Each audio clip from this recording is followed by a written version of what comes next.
Assalamualaikum warahmatullahi wabarakatuh. Saya Diah Rahmawati, SPDI MPD, dosen tetap pada program studi pendidikan guru sekolah dasar FKIP Universitas Tadulako. Pada video ini, saya akan memberikan narasi singkat penyusunan dokumen pernyataan diri dosen dalam unjuk kerja Tridharma Perguruan Tinggi PDD UK TPT pada bidang pengajaran. Salah satu mata kuliah yang saya ampuh yaitu mata kuliah Pendidikan Agama Islam pada semester genap tahun ajaran 2025-2026 yang saya ampuh bersama rekan saya Bapak Rosnadi SPDI MPD.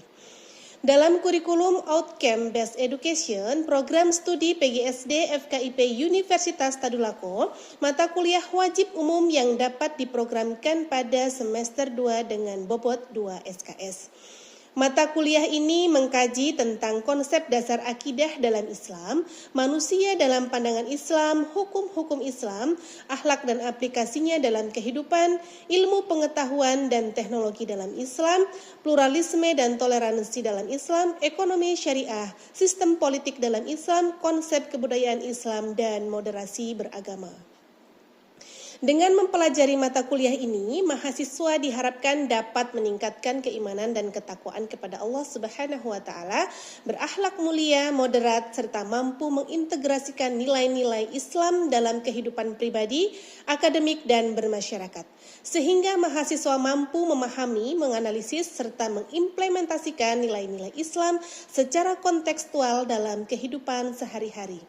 Adapun capaian pembelajaran lulusan mata kuliah ini yaitu mengacu pada CPL 2 yaitu menguasai konsep-konsep dasar ajaran Islam dan mampu mengintegrasikan nilai-nilai Islam, budaya kearifan lokal dan nilai universal dalam kehidupan akademik serta profesi sebagai calon guru SD nantinya. Untuk capaian pembelajaran pada mata kuliah yaitu mengacu pada CPMK 1, mahasiswa mampu menjelaskan konsep-konsep dasar pendidikan agama Islam yang meliputi kedudukan pendidikan agama Islam di perguruan tinggi, akidah, hakikat manusia dalam Islam, hukum Islam, dan akhlak sebagai landasan berpikir dan berperilaku. Kemudian CPMK 2, mahasiswa mampu menganalisis hubungan ajaran Islam dengan perkembangan ilmu pengetahuan teknologi, seni, kebudayaan, pluralisme, toleransi, ekonomi syariah, sistem politik dalam Islam, dan moderasi beragama.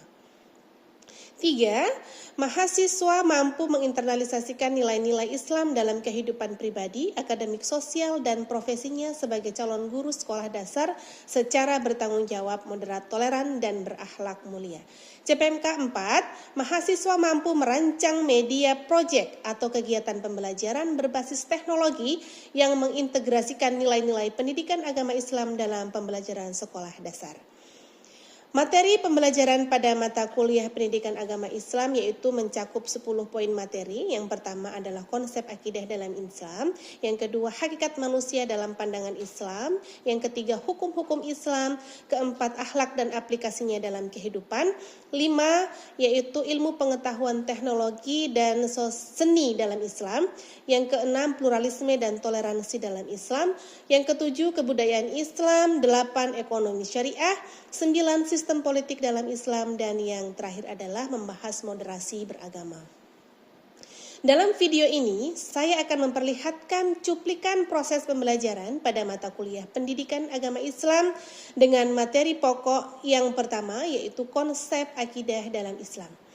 Secara umum, proses pembelajaran yang saya lakukan mencakup 3 aspek yaitu delivery, interaction, dan assessment.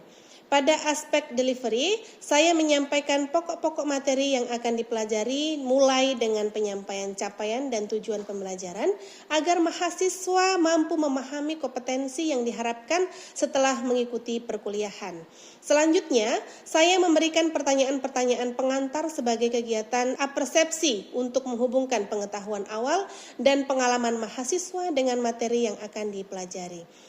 Pendekatan ini bertujuan membangun kesiapan belajar sekaligus meningkatkan motivasi untuk mengikuti proses pembelajaran secara aktif.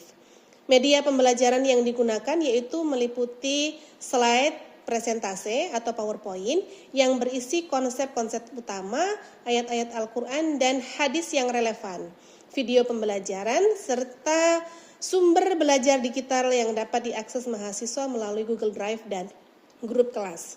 Adapun pemanfaatan berbagai media tersebut bertujuan agar penyampaian materi menjadi lebih menarik, sistematis, dan mudah dipahami sehingga mampu memfasilitasi berbagai gaya belajar mahasiswa.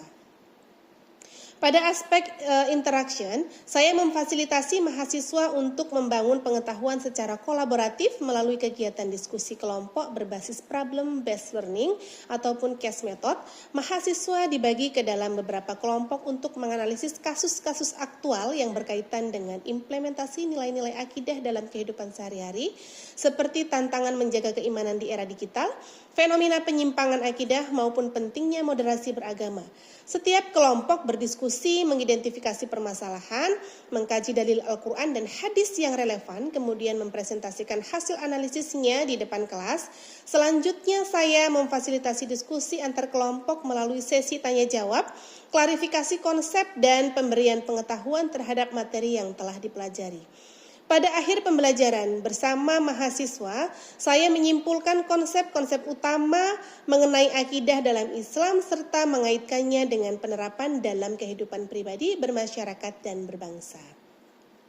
Pada aspek asesmen, saya melaksanakan penilaian secara komprehensif yang mencakup 5 komponen utama, yaitu case method, project-based learning, partisipasi dan kehadiran, hafalan ayat di dalam Al-Quran, serta ujian tengah semester atau UTS, dan ujian akhir semester.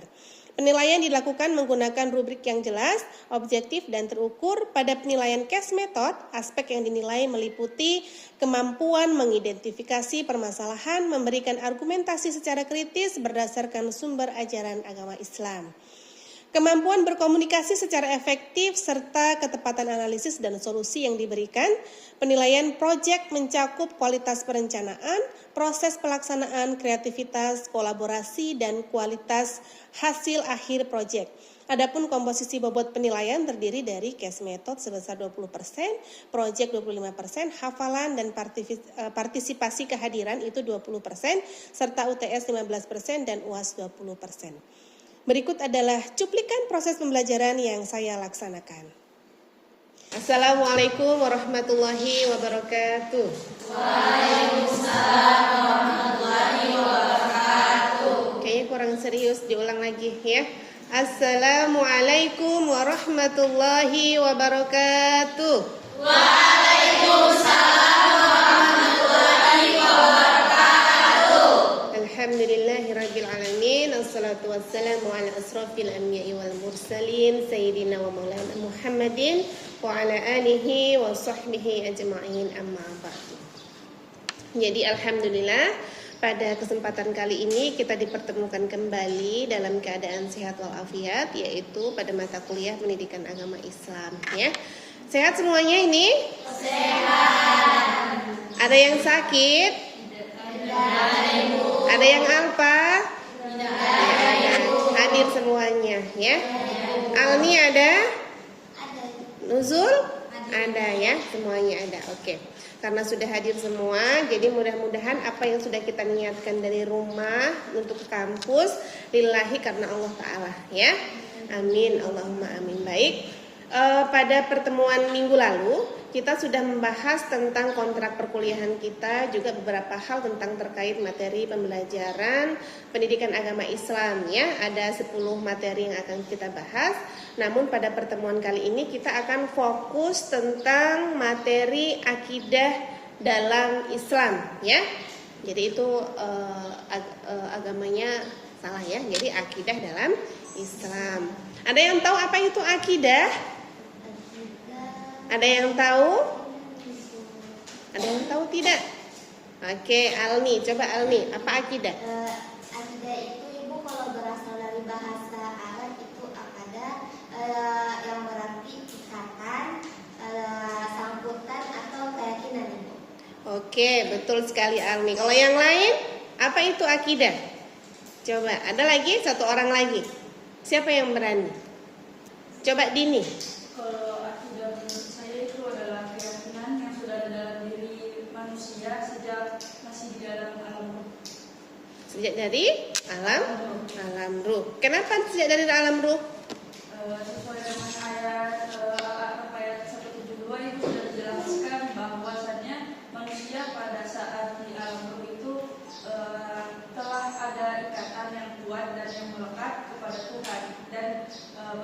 bahwasanya manusia itu telah diajarkan bahwasanya Tuhan satu-satunya Tuhan yang ada di dunia itu dan di seluruh alam yang wajib disembah ya itu adalah Allah Subhanahu wa taala.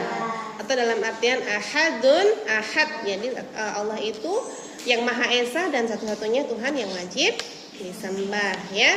Baik, sebelumnya Ibu minta tolong Dini ya, mungkin boleh maju di sini supaya Ibu bisa ke situ nak ya. Nanti tolong ini disorong-sorong ke sini saja ya.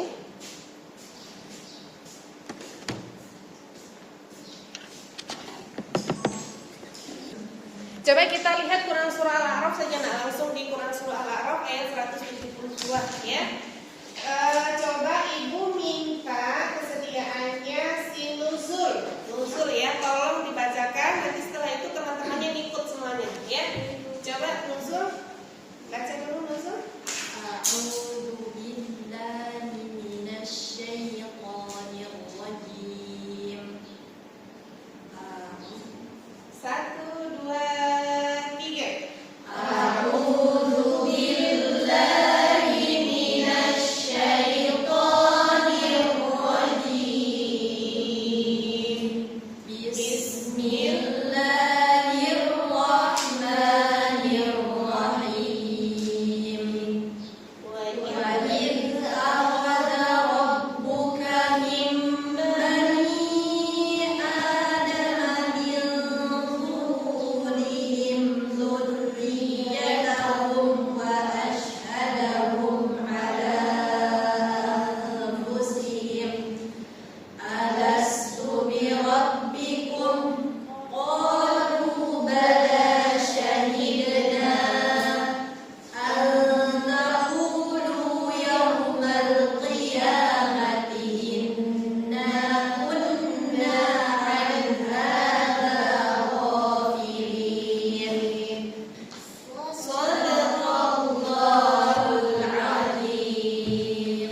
Nah, tadi sudah dibaca ya. Jadi kira-kira apa kaitannya Quran surah Al-A'raf ini dengan materi kita konsep akidah dalam Islam?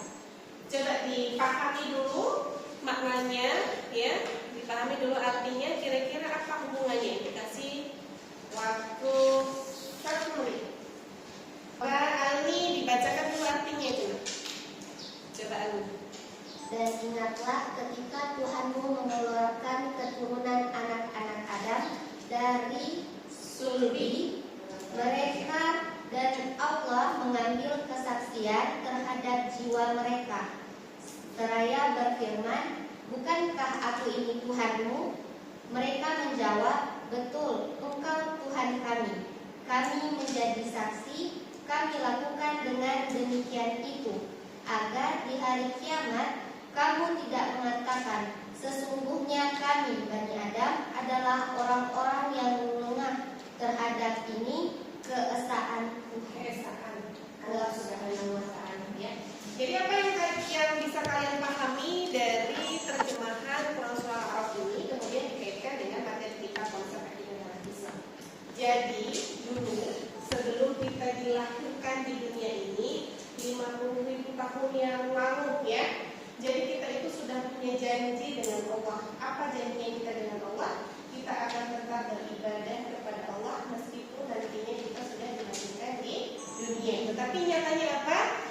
Ketika kita dilahirkan ya, seorang bayi dalam kondisi fitrahnya, dalam keadaan suci dilahirkan tanpa dosa apapun, ketika mengenal dunia dan seisinya ya, lupa janjinya kepada Allah Subhanahu wa taala. Jadi apa yang dilarang oleh Allah itu akan kita lakukan ya, padahal sudah tahu itu haram tetap saja dilakukan. Fungsinya Quran surah Al-A'raf ayat 172 ini di materi kita tentang akidah adalah untuk menumbuhkan kecintaan kita lebih dalam lagi kepada Allah, bahwa kita betul-betul yakin Allah itu satu-satunya Tuhan yang wajib untuk kita sembah ya, ahadun ahad namanya. Terus bagaimana cara kita mencintai Allah? Yaitu dengan belajar ya, yaitu belajar tentang ilmu pengetahuan. Maka dalil yang mengatakan man arada dunya fa'alaihi bi'ilmi wa man arada al-akhirah fa'alaihi bi'ilmi wa man arada huma fa'alaihi Jadi kalau kita itu mau pengen tahu dunia seisinya, maka kita itu harus belajar tentang ilmu pengetahuan. Coba, setiap manusia, benar belum? Setiap manusia memiliki fitrah beriman sejak awal penciptaan. Tugas kita adalah menjaga dan mengamalkan. Ya, oke. Ada juga tingkatan keimanan itu ada 4 nah ya, tapi ibu tidak belum tercover di sini. Itu ada 4 tingkatan keimanan. Yang pertama itu adalah ragu. Yang kedua yakin. Yang ketiga ainul yakin. Yang keempat hakul yakin. Posisi pertama ini adalah ragu ya. Orang yang ragu ini mengaku Islam ya, mengaku yakin dengan Allah tapi dia tidak mampu menjalankannya. Nah, kemudian yang ketiga itu adalah apa tadi? Ainul yakin. Ainul yakin itu adalah tingkatan lebih tinggi ya, di atasnya yakin. Kita sudah percaya bahwa ada, mampu membuktikan dengan dalil, secara rasional juga mampu menjalankan ya, sholat lima waktunya, sunnahnya juga mampu dijalankan, tetapi kita belum mampu merasakan nikmatnya iman. Nikmat. Kalau kita misalnya sudah dekat dengan Allah, kita itu rasanya pengen ketemu Allah terus di kita. Jadi itu kenikmatan tersendiri lah ya. Kalian pernah nggak rasakan sholat ya? Misalnya kalian sholat terus, misalnya sholat zuhur 4 rakaat. Itu belum tentu di 4 rakaat ini khusyuknya kita itu ada. Biasanya itu di rakaat kedua, ya, rakaat ketiga. Dan semuanya orang itu jarang yang mendapatkan ke 4 rakaat ini kemudian khusyuk dari awal. Tapi kalau itu sudah kita rasakan, ya kita berarti kita sudah merasakan nikmatnya ibadah. Kadang-kadang kan orang sholat yang katakan Allahu Akbar, ternyata yang muncul, tugas saya gimana nih, ya? Atau saya belum masak nih, atau apalah begitu. Biasanya kan muncul, ada-ada saja ya. Jadi itu yang dikatakan. Tapi kita sudah mampu menjalankan ibadahnya, hanya saja nikmatnya itu belum kita rasakan. Terus yang terakhir itu adalah hakul yakin. Apa yang terakhir? Hakul yakin. Jadi hakul yakin itu adalah hak tertinggi ya. Jadi kita betul-betul sudah dekat dengan Allah. Pokoknya kita tidak pengen yang lainnya duniawi itu hanya sementara. Jadi kita pengen kejar itu hanya akhirat saja. Jadi bagaimana caranya kita bisa sampai kepada Allah gitu ya. Sampai dalam artian apa? Pengen mendapatkan ridhonya Allah, surganya Allah. Itu yang kita harapkan ya. Tadi ada 4 apa keimanan? Tingkatan keimanan apa? Ragu, yakin, ainul yakin, hakul yakin. Kalau ragu itu apa? Belum Tidak menjalankan. mampu membuktikan, mudah terombang-ambing. Ya, tidak mampu membuktikan dengan dalil maupun secara rasionalnya. Kalau yakin, Sudah memahami dengan dalil tetapi belum dapat melaksanakannya. oke. Terus kalau ainul yakin, Sudah percaya atau sudah memahami dalilnya dan tidak dapat melaksanakannya tetapi belum merasakan nikmatnya. nah di sini ada yang di akhir itu ada tugas ya, jadi tugas terstruktur. Jadi ini boleh kalian coba dibagi jadi 2 kelompok saja lah ya. Ini 2 kelompok. Jadi aku pengen kalian cari satu problem atau masalah yang berkaitan dengan akidah, yaitu berhubungan dengan aliran yang menyimpang. Nah, kira-kira terus itu kalian diskusikan dengan temannya. Setelah didiskusikan, cari solusinya apa. Misalnya dibuktikan dengan dalil itu lebih bagus ya. Jadi solusinya bagaimana, masalahnya apa. Nanti kita presentasikan di depan kelas ini ya.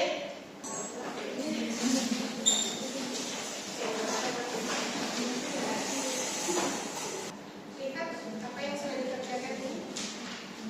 Ini masalahnya mau mencari coba satunya.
Jadi apa yang dipresentasikan ada nilai tim, ada juga nilai perorangan yang Ibu nilai.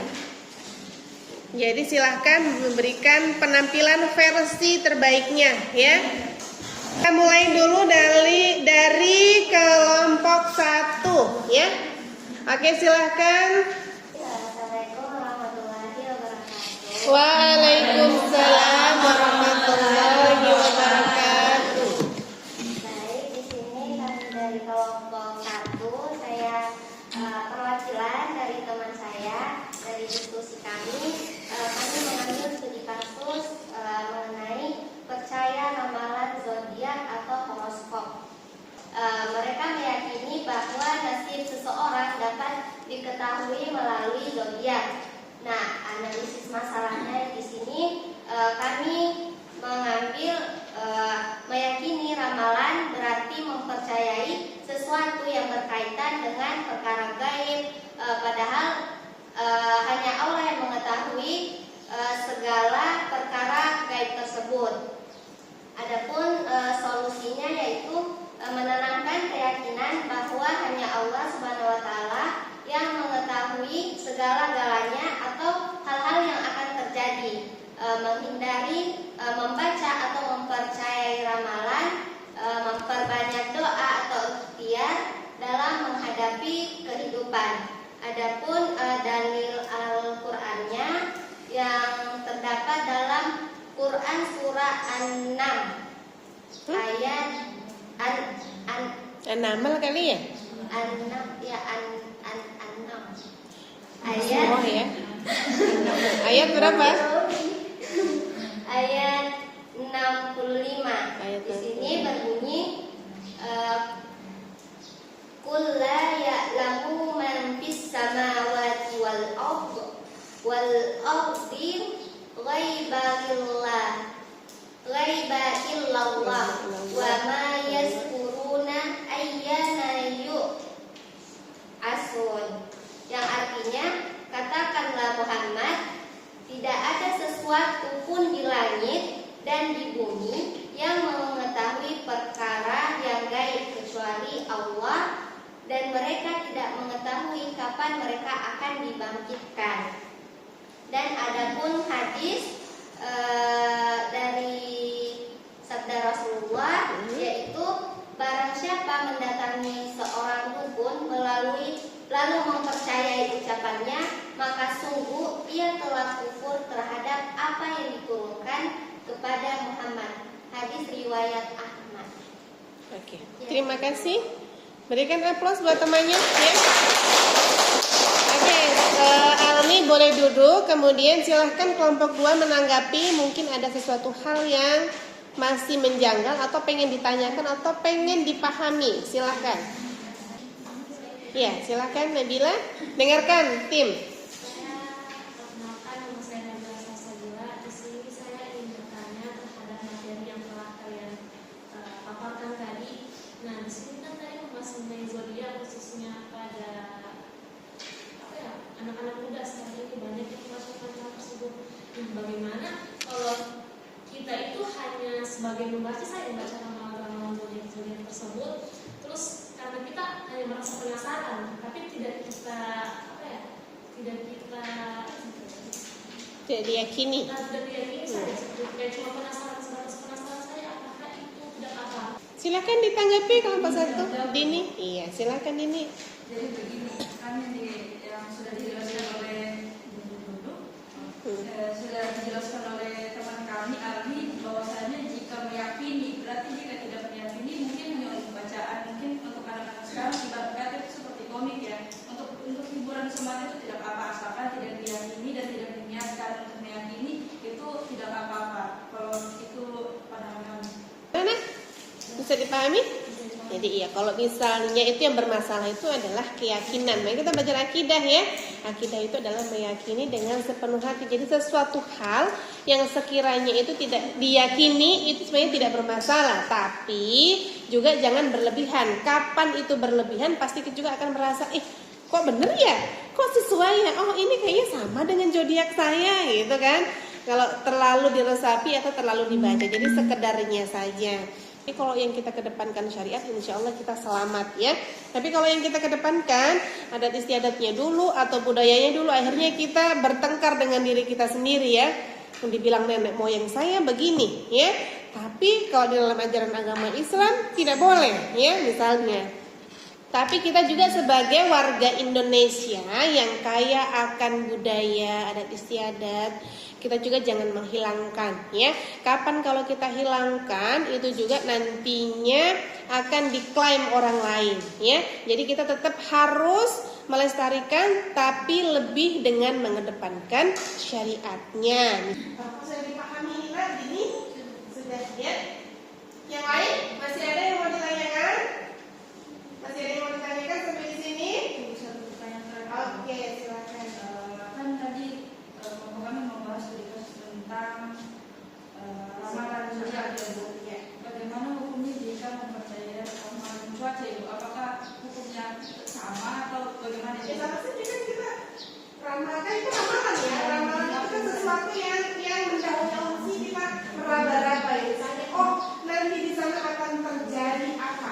Terjadi apa? Berbeda dengan misalnya kalau BMKG itu kan dia melalui penelitian, melalui apa itu ilmu, ada ilmunya ya. Beda kalau orang cuma meramal, ramalan itu kan cuma meraba-raba. Akhirnya menjadikan orang itu jatuhnya syirik ya. Lebih percaya ke ramalan dibandingkan dengan apa yang nantinya akan terjadi itu rahasia Allah ya. Berarti oleh-oleh buat kalian di rumah ya. Tadi kan kita sudah bahas materi tentang apa hari ini? Tadi juga sudah diskusi ya. Jadi tugas kalian adalah silahkan menyimpulkan kembali, dituliskan tentang apa yang sudah kalian pahami dari awal sampai akhir ya. Bahkan juga tadi yang sudah didiskusikan, silahkan nanti minggu depan kita kumpulkan. Dan satu lagi, wajib menghafal Quran surah Al-Baqarah ayat 172. Kenapa wajib dihafal? Karena memang seperti itu di materi pendidikan agama Islam ini, setiap materinya kalian wajib menghafal satu dalil atau hadis yang berhubungan atau berkaitan dengan materi. Dan Ibu cukupkan sampai di sini pertemuan kita hari ini. Billahi taufiq wal hidayah. Wassalamualaikum warahmatullahi wabarakatuh. Waalaikumsalam warahmatullahi wabarakatuh. Demikian video singkat mengenai pelaksanaan pembelajaran sebagai bagian dari pernyataan diri dosen dalam unjuk kerja Tridharma Perguruan Tinggi PDD UKTPT pada bidang pendidikan dan pengajaran. Besar harapan saya agar video ini dapat menjadi salah satu bahan pertimbangan dalam proses penilaian sertifikasi dosen gelombang 1 tahun 2026. Sekian, terima kasih atas perhatian Bapak Ibu Asesor. Wabillahi taufiq wal hidayah. Wassalamualaikum warahmatullahi wabarakatuh.